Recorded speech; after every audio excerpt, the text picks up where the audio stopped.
I grew up going to parks, being outside. I take my kids there. I want my grandkids to go there. I want, their grandkids to go there. So I'm fortunate to do something that I think matters. My name is Grant Hildebrand. I'm a regional wildlife biologist for the National Park Service, and I'm part of the team that's conducting the bear portion of the research on the Katmai Coast. The reason Katmai was chosen for this study is this tight linkage that we see between clams and salmon and bears, where it ties together the marine and the terrestrial ecosystem. We are putting out collars. We're handling the bears 3 times a year. A fairly small number of bears considering how many bears are on the coast, but we're looking at about 10 bears a year. We handle the bears in the spring, the summer, and the fall. Deploy the collar in the spring, and we'll pull the collar in the fall. So they'll just be in the study for 1 year. There'll be a different set of bears each year for a total of a 3-year study. So one thing we want to take a look at, see, we have a nice fit. See how much room there was for her? This on in the spring, and we just don't want to get in too tight. You can see no rubbing. She's in good shape. Each time we handle the bear, we weigh it, we determine its body fat content, and we collect a variety of different biological samples, blood, hair mostly, and a little sliver of claw. And by doing that, we can trace what the animals have been eating through time. Basically, we're just following different isotopes, and sort of, you are what you eat. If you think about both the hair and the claw, they're inert tissues. It's kind of like a fingernail. Once it's laid down, it's fixed. There's no blood flowing through it. It's not changing.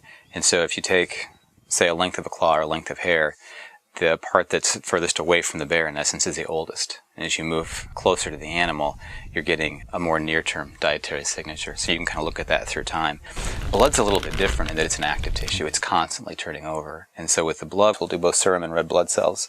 And serum turns over every 15, 20, 30 days, whereas the red blood cell fraction turns over more like about every 120 days.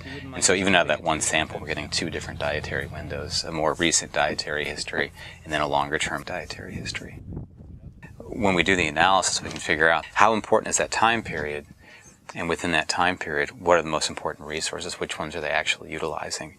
And so in the end, we'll have an idea in the spring what they weigh, what their body composition is, basically how fat they are, how much muscle mass they have.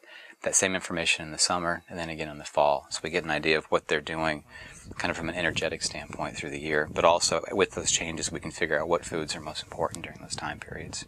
So in addition to that physiological data, each of these collars has a GPS unit. So we're getting locations basically every hour of the bears. So we have an idea of where they're spending time, where they're going, what they're doing.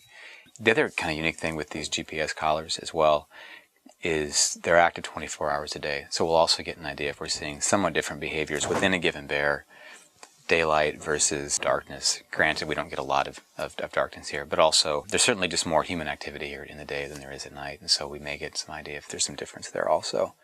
The collar itself, its size relative to the size of the bear is pretty insignificant. Probably the one thing we will see on some bears, not even all, is you will get some kind of hair loss, just a little bit rubbed out, that kind of thing. But it's a really minor effect to them.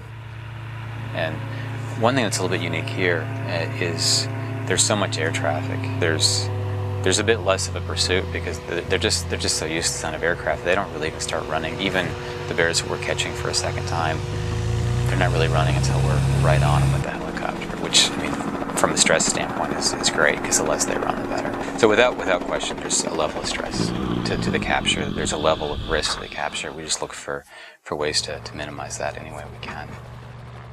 Probably the most important decision we make through the whole process is just do we or do we not dart a bear, just given the terrain and topography and the things that can happen. So we turn down far more bears than we actually go ahead and choose to go ahead and try and catch.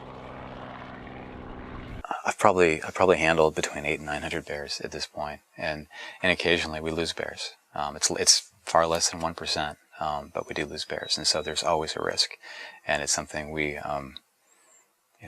do not take lightly. We want to be responsible in the sense that we need to collect enough information that we have confidence in what we're finding, but we also want to be responsible and not handle any more bears or handle bears any more times than we really have to get at the questions we're trying to address. I guess if you use something long enough, people refer to you as having a certain level of expertise, but being an expert just means you know how much you don't know. I've been doing it more than 20 years. I've never had a day in the field where I don't see something that absolutely amazes me. Part of what's, I think, fascinating about the study or that we're all really intrigued about, is we just don't really know where all these bears go, what they do, how they spend their year. Having a better understanding of the system, the connectivity, how important these resources are to bears, what the bears are doing, and that's a story we can share with, not only visitors, but also, the folks that may never have a chance to come visit this park. What gets us stoked is, we're kind of reading it with everybody else. We got no idea how it's going to end.